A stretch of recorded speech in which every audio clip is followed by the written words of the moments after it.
And I just got used to the ups and downs of the process. Like sometimes I feel like, oh my God, holy shit, I'm going to, put an album out. And then it gets like my anxiety levels are very much, now I know how they are. Like I know when it's about, to go up and to go down. But I love the fact that I can share this, to people. I like the fact that I'm putting something out there that maybe 20 years from now, people are going to listen to it and they are going to connect to it. Because there is a story behind, there's a thought behind it, that is a thought process that it was full of intentions, political intentions. So trying to connect to an idea of love and reclaiming my past, as I said to you.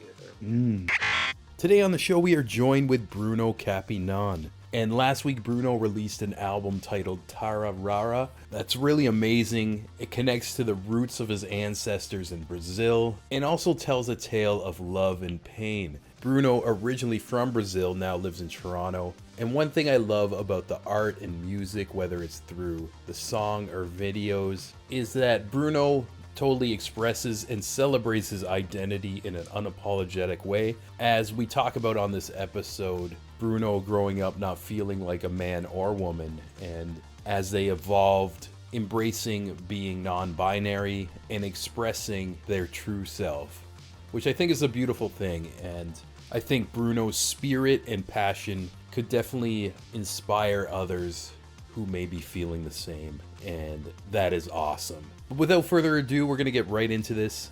Here is Bruno Capinan. I first moved to Toronto in 2002, the end of March 2002.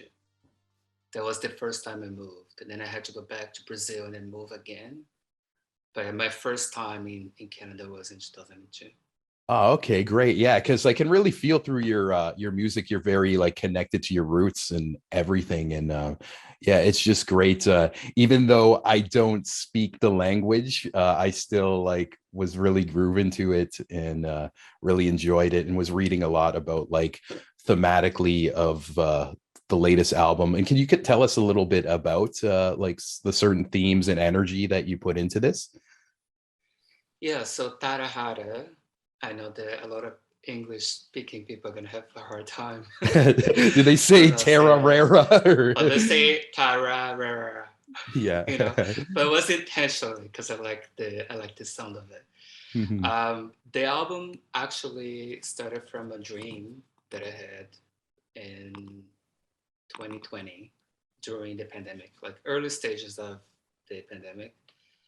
I had this dream of two Black men meeting on a slave ship, and out of the torture and the destructiveness of the experience, there was a love in between them that was born in that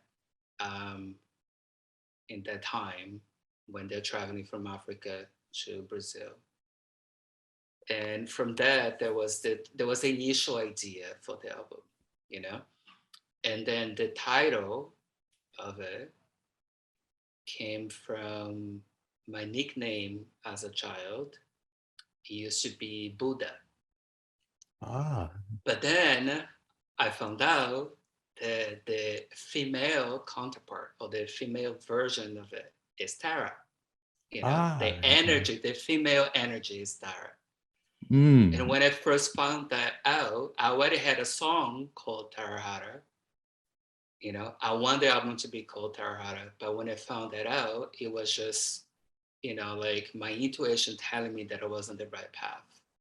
Yeah. Because it plays with me being non-binary, it plays with me not identifying as a man from a very early age. I never identify as a man or a woman, And if I knew that it could be called Tara as a kid, as a child, my life would have been so much better. Oh, wow. Yeah. That's even deeper than the little paragraph I read of like just kind of the energy. No, I love it too. And even like beyond just the expression and identity too. I think it's so cool that you kind of had that spark from a dream, and it's almost like you went to bed that night and then you basically a movie played out for you too. And it's Yeah. crazy how like artists sometimes you never know where you're going to get your best inspiration from. Almost it like hits you like lightning, and you can have moments where you sit down and with your notepad it's like, oh, I'm going to write something today, and like I find like the best stuff always happens out of nowhere, and almost like Yeah, this but I other also think that the like related to what you're saying, Mhm. um, we also like when I had the dream was just after George Floyd, what happened to George Floyd. Yeah. And I was very angry, I was very angry. I was questioning a lot of, what was happening. And I think I had that dream to also show me that not everything in life, not everything that we see, that we experience as Black people as well, it's not always the destructive side, like there is also something else to it. So for Mm. me, it was just a matter of like me having that dream as a start, and also as a way to tell myself that I could create something that would take this story. I could reclaim my past. I could reclaim my stories. I don't know Yeah, if that yeah. makes sense. Oh, it It was totally makes that, sense. Yeah, yeah. And it's interesting too, like as like tragedy like happens too, like you can see different lights in it too. And actually there was a conversation I had with a good friend yesterday as I was walking around my neighborhood, and she came from far away. She was like she's from Arizona and was in Toronto, and I live in a little pocket in the East End. And I'm walking by, and like everybody in the storefronts, they're waving at me, the bartenders, the bakery. And she said, I don't have that in my area. And she's like, that's very beautiful. And I'm like, you know what? We weren't like this until the pandemic hit. And then it brought the neighborhood together. So and I wasn't even conscious of that until she kind of put it in the third person, as almost like within like something bad there you can find beauty or togetherness too. And even as you mentioned with the whole George Floyd thing too, it brought an outrage, and people have their opinions on what the riots or whatever, but a lot of it is just like people were just fed up, and it's like, okay, now we need to band together for this thing, like enough is enough, and it's sad that sometimes things have to tip the scales that way for people to make change. But I feel like I don't want to go too far on a rant too, because I obviously want to talk about you today, but that's just kind of what your dream and you explaining it kind of just brought up in my mind. You do have a more of a positive perspective or optimistic what happened to during the pandemic, like you've Mhm. seen people changing, you've seen people being more friendly, Mhm. and I hear a lot of people saying that it's been the opposite for them, Okay, which yeah. is interesting. In my case, Yeah. I think it was on the beginning, on the early stages of it, I was, seeing everyone coming together, and there was that sense of like we had to survive together.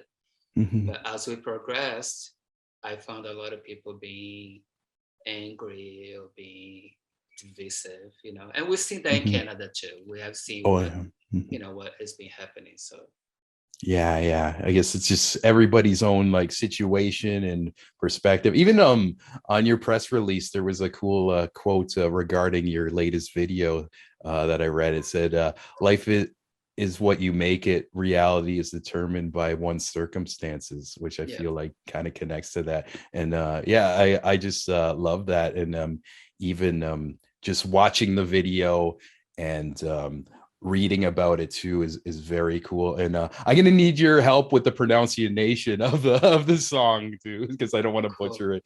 Yeah. So yeah, can you tell me how to properly say the name Oh, of your there's latest? one song Yeah, the specifically. latest one. Yeah. It's called Qualquer Lugar. Okay, cool. Qualquer Quake, Lugar. cool. What's the Lugar. last? Luca. Okay, Luca. Yeah, Yeah. Qualquer Lugar. Yeah, and it's really great. And Thank yeah, you. so you went all the way, you went to like Brazil again to shoot that video and everything. And can you tell me a little bit about that experience? Yeah, so in October of last year, when we starting to like open up a little bit, we're allowed to travel. I had to travel to Portugal for a show, and then from Portugal, I decided to go to Brazil. You know, I haven't really decided to go to Brazil when I went to Portugal, but since Portugal was closer to Brazil, I just, I, I guess I figured out there was the opportunity for me to go as well. So when I got to Brazil, I wanted to do a music video in Chapada Diamantina, which is the place where we filmed the video. And then I gathered everyone together, a small group of people, a producer, the videographer, and the actor and an assistant. And then we went there. And that place has been a place that I always wanted to just to do something, like to show to the world outside of Brazil this place, this specific place. And I wanted to be surrounded by nature. I wanted to be, nature should be one of the elements in the video, one of the characters. So it's me, someone else, Douglas, and then nature. So it's the three of us.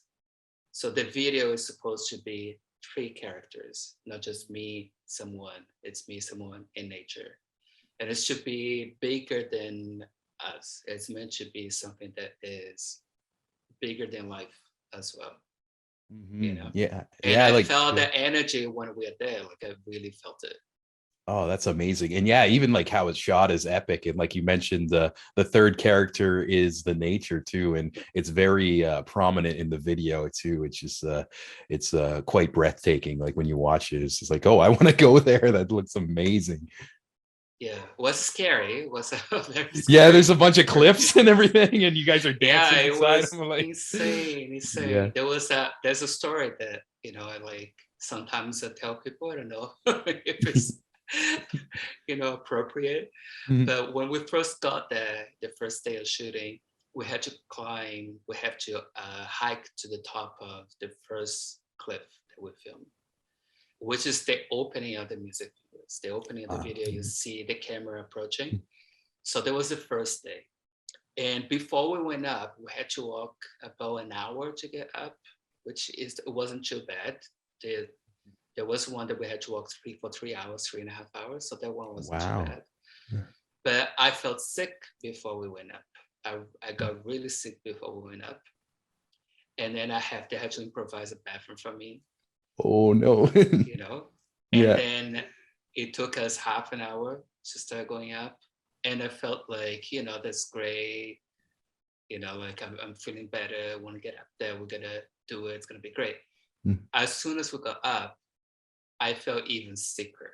Oh So no. I was very sick the first day of filming. Oh no. And while you're up there, you're pretty much trapped too. And Yeah, so we had to oh improvise man. another bathroom. Oh man. And the Yeah. joke is that I left everything on top of this mountain. Yeah. And in Oh. addition, like a lot of indigenous people in Brazil, they have this idea that if you expelling something, from your body, that is actually a good thing. That it's the energy of the place telling you something or cleansing you, or like giving you Ah. this almost like a portal opening for you. Ah, that's You know, amazing. Yeah, even like so with the little stuff I researched on like shamanism and like ayahuasca too, and yeah, when people go on those journeys, they say you expel from every end of your body before you enter yeah, that state too. So it's just like a part, exactly. yeah, as unpleasant as some people may think that is, it turns into like euphoria, just the release and everything.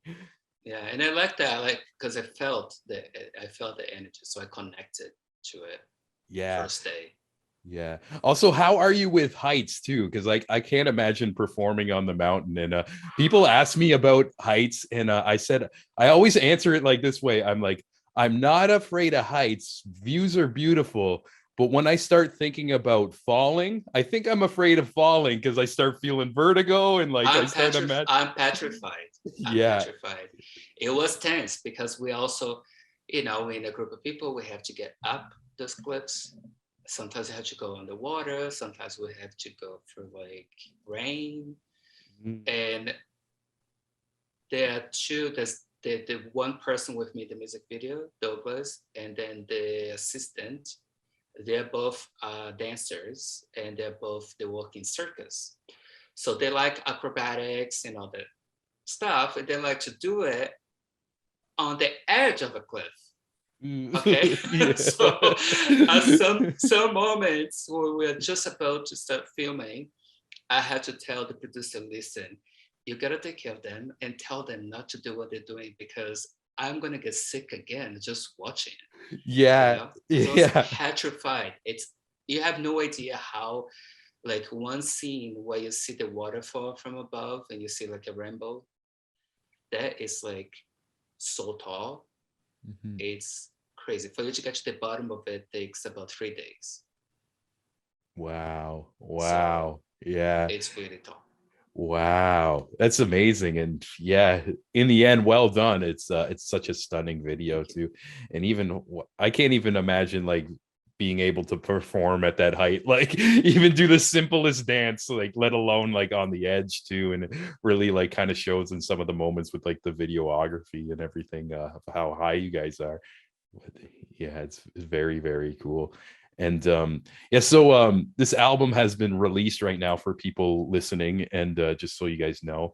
And how has how has like the reception been, or just how have you feel in general, like getting this out there? Because I listened to the full thing front to back, and it's just like I mentioned, I don't speak the language, but it's just such a beautiful piece. So like in sonically, so it must be very I don't know, very nice to finally get this out, because obviously you put a lot of work into it. Yeah, it's so personal, first of all, like making an album and making an album talking about the things that I'm talking about, even though for the people that don't understand Portuguese, it is you're going to notice that it's very personal. And it is an experience that I really enjoy, like I really enjoy. This is my number six. And I just got used to the ups and downs of the process, like sometimes I feel like, oh my God, holy shit, I'm going to, put an album out. And then it gets like my anxiety levels are very much, now I know how they are. Like I know when it's about, to go up and to go down. And but I love the fact that I can share this, to people. I like the fact that I'm putting something out there that maybe 20 years from now people are going to listen to it and they are going to connect to it, because there is a story behind, there is a thought behind it, there is a thought process that it was full of intentions, political intentions, or an intention that is me trying to connect to an idea of love and reclaiming my past, as I said to you earlier. Nice. So it's about to be, I think I just like the idea of releasing it to the world and people listen to it. I don't think a lot about it, but when I do think about it, I think that's the most important thing to me. Make something that people can connect to. Yeah, and I'm sure it's like that's why you do it. That's why you make music. And do you have an early memory of just when you were starting to get into music, of what kind of drew you towards wanting to express yourself through music? Yeah, it has always been. I think it has been the same from the start. Of course, when I was younger, I was a little bit naive. Now I don't think I'm naive anymore. I know how the industry works and all that. But from an early age, I think I started writing when I was 12. And it was very organic. It was just me walking down the street, and then a song came to life. And then it has always been like that. It's just, it can be like anything. It could be people talking, you know, down the street. It could be walking and hear something, and that it could be a start of a song. Or it could be more like this album, more intentional, like more drawn, you know, by Mm-hmm. what is happening in the world, what I'm experiencing in my Mm-hmm. personal life as well. But this, I think it's more about all of us, and of course my experience, my own experiences, but everyone else's too. So that's how I started, and that's how it has been since. I don't know, Nice. am I making sense Oh with yeah, my definitely, answers? definitely. Yeah, yeah. No, no, this is great. I can be very vague sometimes and philosophical. So Yeah, I find like I get like that too when I'm doing the podcast. Sometimes I just start getting deep and like almost like when you're speaking from the head and the heart, I'm like, am I making sense? And then I'll listen to it back later. It's like, oh, that totally made sense. And like, but yeah, that's no, that's really well put too. And obviously like with your music and like the video and everything, it's like you really embrace your identity. And I was wondering, was this something you struggled with maybe at an early age, and did music kind of like help you um I don't know, just kind of be more like prominent with that or anything like that? yeah, I think, you know, people can find it very cliche, and sometimes I do too myself. Hmm. But music has saved my life many times. You know, Hmm. it has saved me from a lot of mental health issues that I had in the past, that I still have. And also for me, like singing Portuguese is a way for me to um, stay connected to myself, but also to where I came from.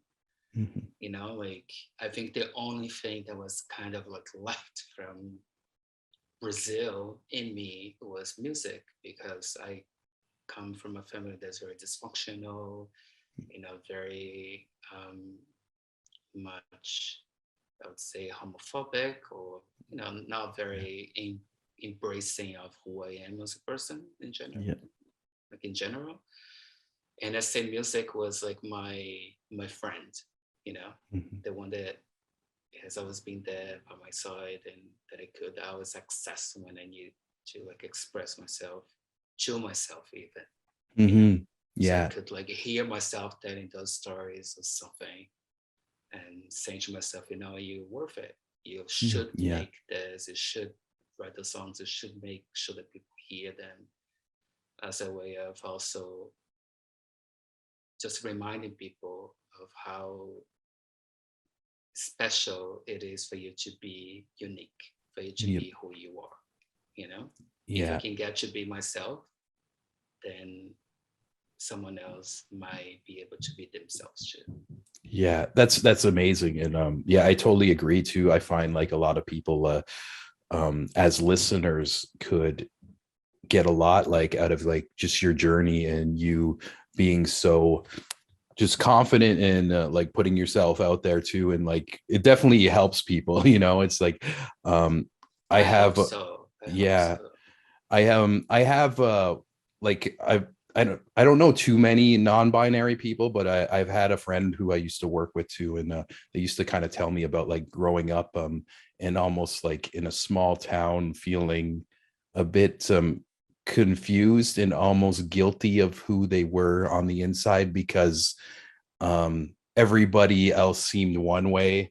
And again, like you mentioned, like there's like little homophobia stuff too, and almost like having a fear of presenting themselves. And I can see that somebody at a young age who might be going through that or like trying to maybe embrace that, see somebody making music like yourself and music videos and everything, and just being like, this is okay, this and beyond okay, this is actually cool, like this person's free of who they are, and I need to do that. But like I can't imagine, because I've never been in the shoes, but like taking that step to finally like being embracing against the grain of your surroundings, it's got to be hard. It's like it's got to be a little difficult on the way. It is. Yeah, Yeah. it is, and it takes time. I think I'm still like learning and figuring things out for myself. Mm-hmm.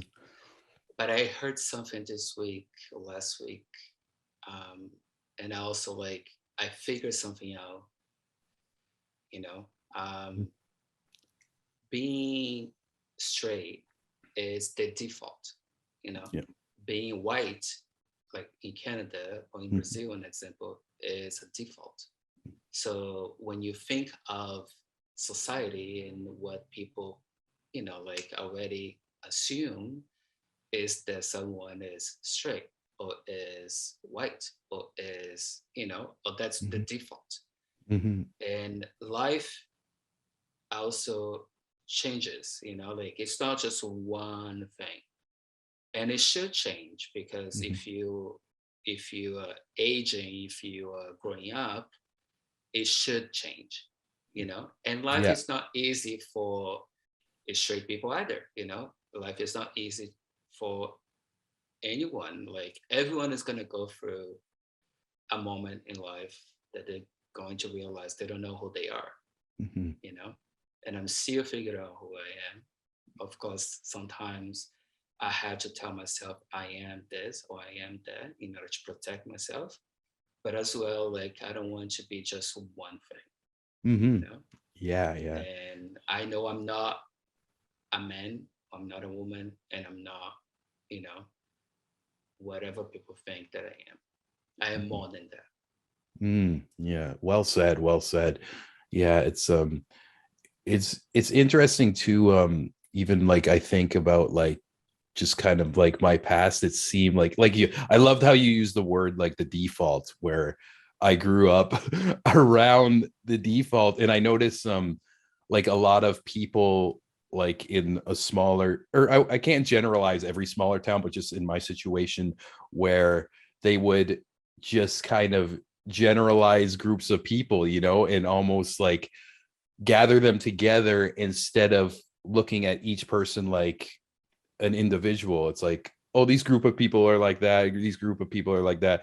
And the more I get older and try to evolve, I just realize everybody's their own thing, and you can't put them in their box or whatever. Even if they're hanging out with this group, like everybody's their own unique thing and experience and stuff. And I Yeah. think that's the beauty of people. And I feel like maybe some people who have backlash, or like whether it's homophobia or racist, it's a lack of understanding plus ignorance with that, of just being uneducated about that. Yeah, but you also Yeah. have to respect the people who want to be put in boxes, Like Mm-hmm. I absolutely get it. Like sometimes you need to belong to something, Mm-hmm. Like Yeah. with religion as an example, it's a sense of belonging. People need that, and I Mm-hmm. respect that.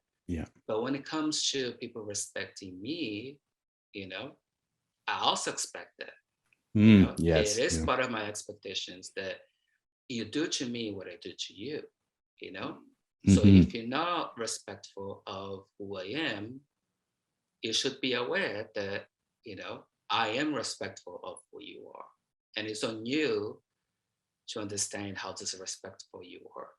So you like to be put in boxes, that's absolutely fine, I Mm-hmm. respect that.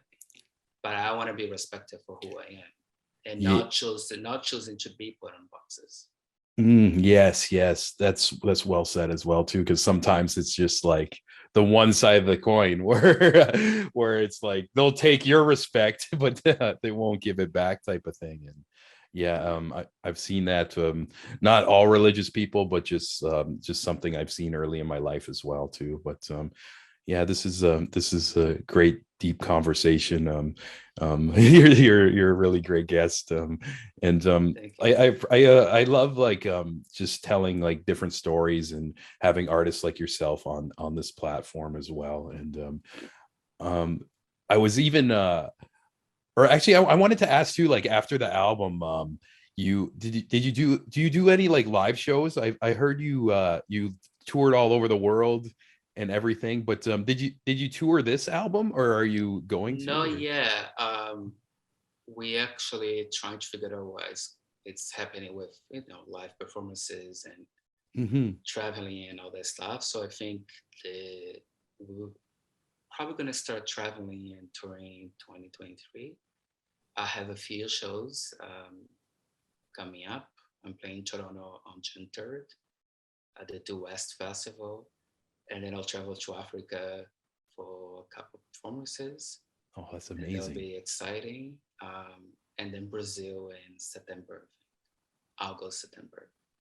So that's That's what I know so far, but I'm really hoping to tour Canada and the US next year. So we are aiming for that and then see how, COVID is going to play out next year. But nice. hopefully I get to do it. Yeah, that's so cool. And like like I mentioned, you traveled all over the world. And was there ever a time like you went to a brand new place and it just really like, I don't know, like what had like a special experience, or it became like something you didn't think it was going to be, and or something that unique going to like a brand new country and playing your music? Yeah, like a positive or negative? Maybe both would be cool to hear. So positive, I would say I really, really got, like I was surprised when I went to New York to play in New York in 2017. Um, I was just so overwhelmed by how positive, and into it people are. So that was very cool because like there's such a good feeling of being like supported by the crowd. Oh So yeah. that was cool. And then in Portugal as well, I played in October last year, and it was like so good. It was like wonderful, just the vibe and how everyone was so excited because it was just I think it was like the first show in this venue after the pandemic. Oh, So like they're nice. just Yeah. coming out of it, and then it was so exciting. And then negative, I don't know if I should say this, but I had a hard time playing in Argentina. Not playing actually, just like entering the country. So there was like something that from the very like start of the tour, it was problematic because I Mm. experienced racism in the airport.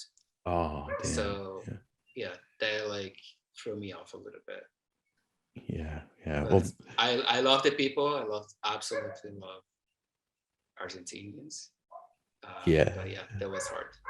Yeah. Sorry to hear you had that experience at the border there, but I don't know. It's always interesting. I love talking to people who've just traveled all over. I feel like due to budget reasons, I've been kind of stuck for a long time.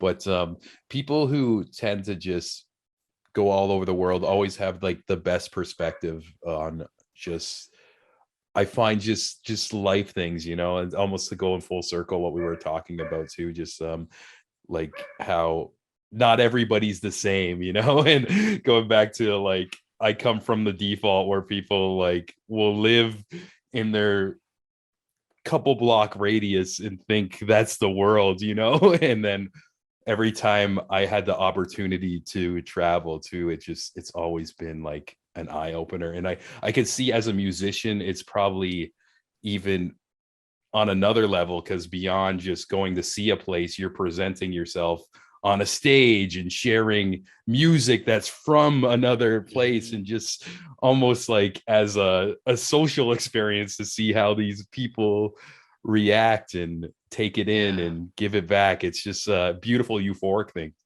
yeah, Japan as well. Like, Oh, cool. so like every place, that's one thing that you notice has very specific people have specific reactions. So the audience would be different, from every place. But Japan, the Japanese people are very specific. They're Mhm. they're very respectful of whatever you do, and they like to just sit down, watch the concert, and just clap a little bit at the end of the songs. not too much. So you sometimes, like the first time I went that, I think twice.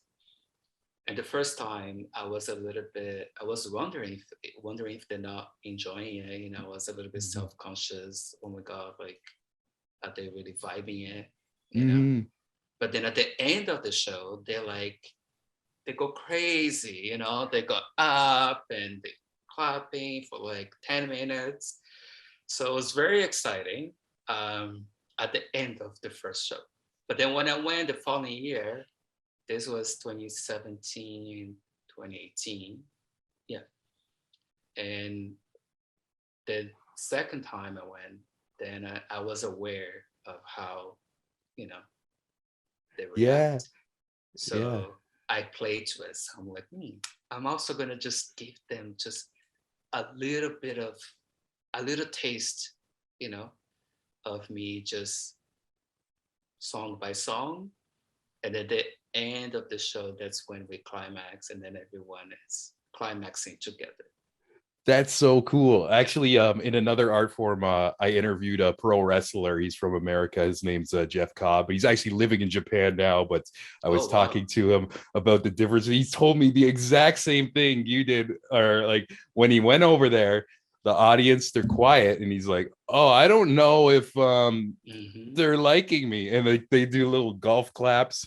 But then the end, it's like an explosion, just and like you said, like just going over there and knowing that you can play to the crowd differently, where Mm-hmm. he was telling me, then now you start teasing that it's going to be the end of his performance where they start roaring, but then he like cuts it off and brings it back. It's so unique how their culture is and everything, and just I do love like hearing about the respect they have, where they'll just go to a show and they'll be totally like in the zone of just appreciating the performance, where again, to as an example, as this wrestler guy was telling me too, he's like, yeah, in America everybody's just drunk and they're screaming, and some aren't even paying attention, but in Japan it's just like all hyper focused. And I think it's cool, like if you paid a ticket to something, and just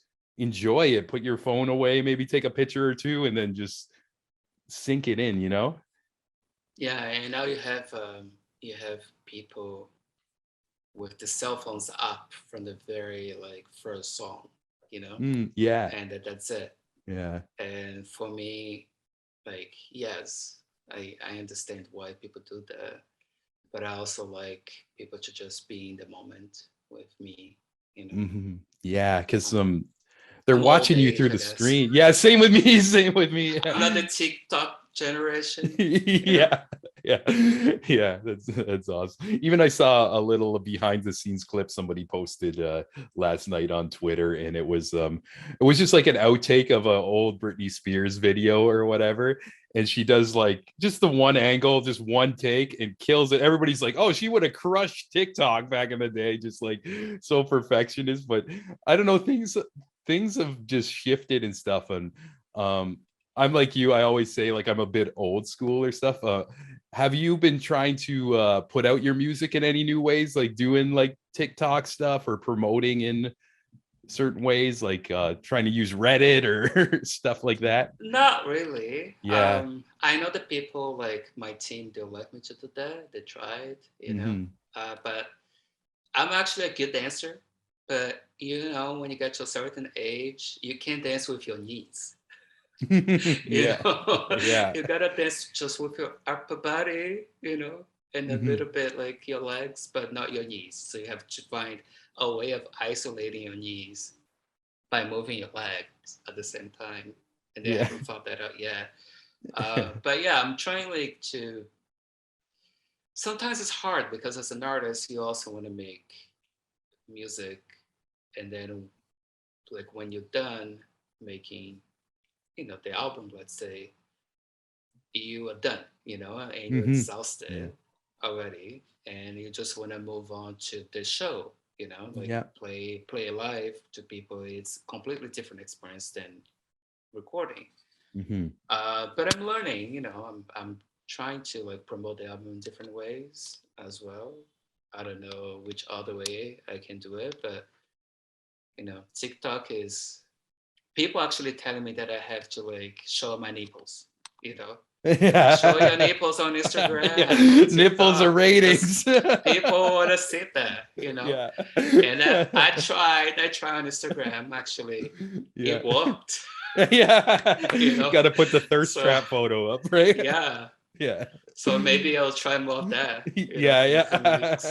weeks. Just the next album cover just got to be one nipple, and then Yeah, buy my exactly. album. Yeah, I tend to find, like, again, like I mentioned, I'm kind of like old school too, and I almost feel like there's too many things and not enough time in the day where it benefits, like, even like as a solo artist or somebody, like, to have a team behind them too. Do you feel like there's just too many lanes to put out, like, whether it's like a TikTok, an Instagram story, Oh and it yeah. never ends, and the algorithm's changing. You don't know what, like, the best one is. Do you feel like it's hard to navigate stuff like that? Yeah. Yeah. Sometimes I feel like I want to throw my phone off the window, a lot. Yeah. Sometimes it's all like, oh, don't post this photo this time, don't post this video this time, don't. Hmm. So it's always very calculated. Like everything that we see online is influenced by the algorithm. So people make decisions based on that. And when I said about like the nipple, I'm not joking. This is what actually sells. That's what people want to see. So Hmm. even with there is a lot of people studying the uh, how the algorithm can be racist. The racism behind um, the algorithm. It's real. Oh, You do wow. see Yeah. a lot of when it comes to like the gay um, content online on digital, on Instagram or TikTok. Like what gets the most likes. You do know what people want to see. You do know Mm. what sells. There are a lot of people making a lot of money just by being the perfect aesthetic, the perfect Yeah. bodies, the perfect face. And a lot of the people in my team that tell me, like you're a good looking person. You can also, sell that. But then it's me also conforming to another way of, I don't know, conforming people, you know. Yeah.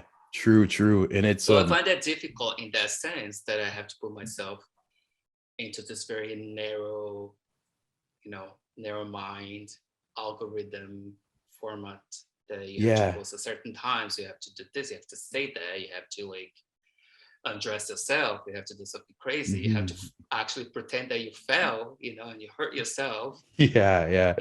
in order to get likes. And I find that it's very interesting, Yeah, and nonetheless, but I don't like it.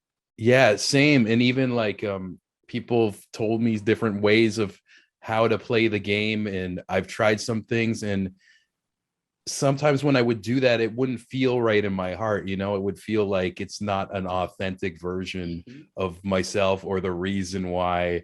It just, like, puts out the wrong type of energy of the piece I'm trying to put out too. And it's Yeah. interesting. So, and I've noticed other people have that crisis too. They played the game or whatever, and then they're just like, oh, this doesn't feel good, like this is not me or authentic. And I feel like with that, maybe it'll work for a little bit, for a week or whatever, you'll have everybody's attention, but then the next week you won't feel good, like, in a way. It's Yeah, and interesting. Yeah. what will be the next thing that you crave? Yeah. Like an example, like this lighting that I'm using right now is horrible. I look horrible on this. I think it looks Like great. Yeah. I am in Brazil. I just got here yesterday, and then Ah, okay. Yeah. I just had to like close the windows and set this up. And like if I open the window, you're gonna hear dogs barking noises. Yeah. But then if I close and turn this light on, it's like it's horrible. But Yeah. I hope that people concentrate just on what I'm talking about.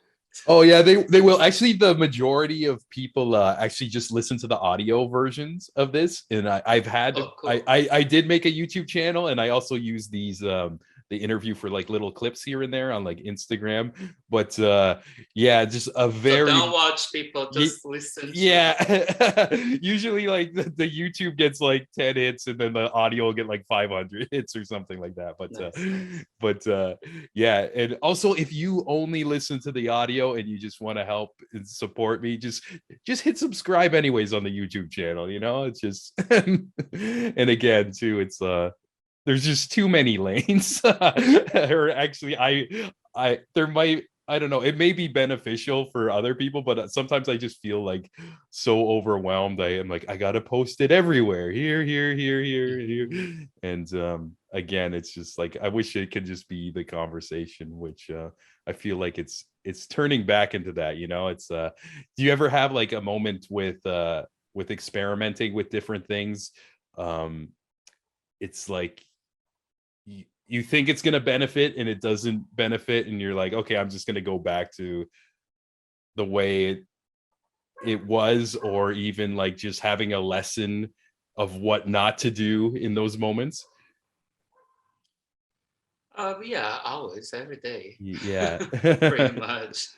Yeah. You know, like you get to like evolve as you try new things, of course. You know, and Hmm. I like. Don't get me wrong. I think like people are finding new ways of promoting themselves and their music and their art and out there. But we're also having this problem now that, like in Brazil, a lot of the people going to doctor school, they don't want to be, um, they don't want to travel, to like treat patients. They want to Hmm. be, um, they want to get into cosmetics. So they want to do plastic surgeries instead. They want to work with Botox and, facelifts and butt fillers and all that, butt Hmm. lifts.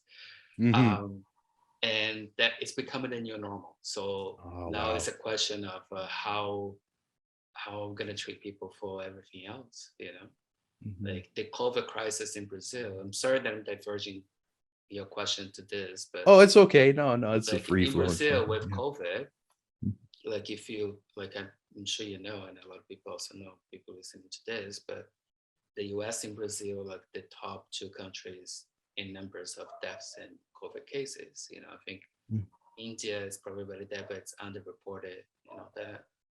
And in Brazil, actually, what happened for the beginning is that we didn't have enough doctors, and we didn't have um, the resources to isolate people and to treat people in a way that it was recommended, from the, like, once you get COVID and you test positive and all that. Mhm.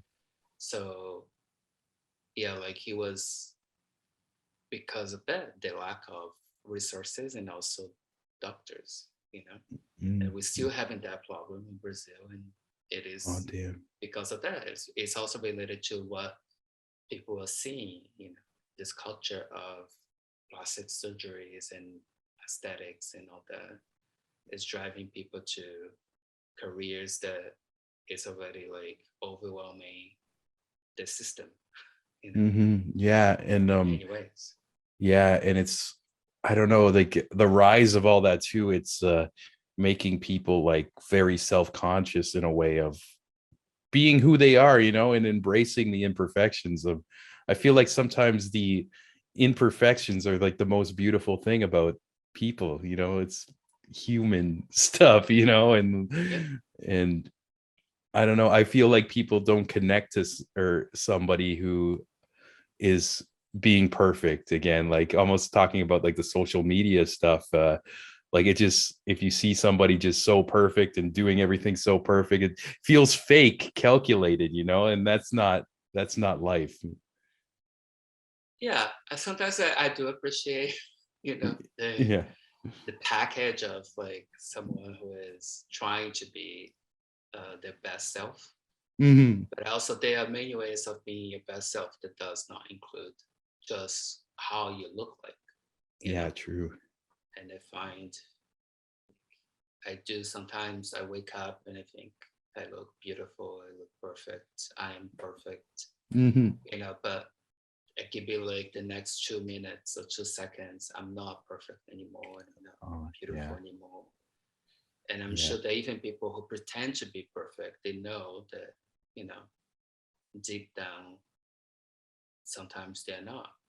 Yeah. I True. hope so. Otherwise, it'd just be like weird. Yeah. Yeah. Just, Yeah. The ego. I wish I had that, yeah, like, yeah, yeah. My Yeah. ego is not the best today. Yeah.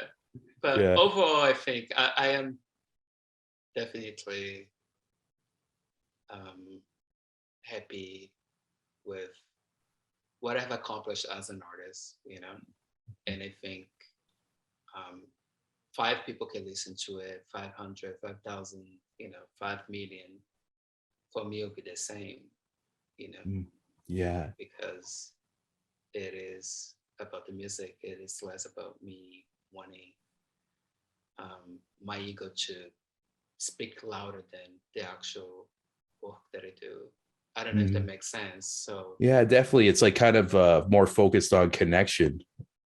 yeah, yeah. And Yeah. then if people get to like listen to my music because of a post to this on Instagram with my nipple, or Yeah. nipples, maybe Yeah. the two of them will be there, Hmm. then it's great. But I find it weird that I have to do certain things for people to listen to like music. Yeah, yeah. It's like the new It's game right now. And yeah, yeah, but yeah, I just want to say, Bruno, I had like such a great time talking to you today, and me I too. appreciate you being like so open and everything. And I'm a new fan, and Thank you. if I'm not busy the night you play in Toronto, I'll definitely be there, and definitely like share the date whenever that happens and all that. Yeah. But yeah, before we leave, is there anything else you want to say or plug to the people? I would say, if you want to find me on social Yeah, if you want to see media, my nipple. if on Instagram, Bruno Capinan, Capinan, Capinan. And yeah, just listen to the music. Let me know like what you're doing when you're listening to the music. A lot of people tell me, they're having sex listening to my music. Oh, They're, hell uh, yeah. washing the dishes or driving or, doing so many things. So I like to hear, I like for people who are listening to us right now to reach out and let me know. Yeah, definitely, guys. If you give it a spin, like hit them up in the DMs on the Instagram. Tell them what you're Yeah. doing, and I get like I notice a lot of people like enjoy like art too, and sometimes they never like will do the extra step to reach out to the artist too. But it's always great to know that somebody's listening to, and it makes the hard work feel worthwhile and everything. And because Yeah, that's why we do this type of stuff. exactly. Yeah, And that's but it. Like yeah. the East End is not, it's not too far from the West End. Mhm. That's the last thing I want to say. Yeah, perfect, man. And yeah, thank you once again. This was such an enjoyable talk and a good way to start my afternoon. And Thank you. yeah, we'll Thanks for definitely having keep me. in touch and share all your stuff in the future. Thank you. Thank you. Yeah, hope you have a great day or evening, whatever time it is in Brazil right now. It's afternoon, 4 p.m. All right, all right. Have a wonderful evening, Bruno, and we'll talk to you soon. Thank you. Thank you. Yeah, take Talk care. soon. Hope you guys enjoyed that episode with Bruno. Like I mentioned in the intro, the album it's out right now, Rara. Give it a listen. It's a beautiful piece front to back. And before we go, I gotta thank all you awesome fucking legends on the Patreon who support this show. I think I mentioned I used to pay to do this show, and now we're breaking even, and I appreciate you so much. Mostly what I spend now is just my time, and you are all awesome for making that happen. But first up, the biggest thanks to the co-producer Jeremy Hopkins of Hopkin Design, the queen Ola Mazuka of Sonic Fold, Ryan Watkins of Ryan Radio, Amanda McKnight of Top 10 Nerd, Pat Maloney, Ryan Campbell, Devin Staple, Devin McBride, Ramshi, It's Hammer Time, baby, Mike Ulio, Jenny Potter, Jared Pepper Bronstein, aka Mr. Spicy, and last but not least, Francis Coffer, aka my mom. If you'd also like to support awesome, independent, uncut, raw media like myself and get a shout out at the end of every episode and get all these episodes extra early, right when I'm done the interview, I post a raw Zoom call right on the Patreon, extra uncut and uncensored. It's awesome. And yeah, it's only $4 as well. But to support me and get the shout outs and the early stuff, you can go to patreon.com/thecreativeimbalance and forever have my love and thanks. But once again, I appreciate you. We got a lot of episodes coming around the corner, and I'll catch you next time. Peace.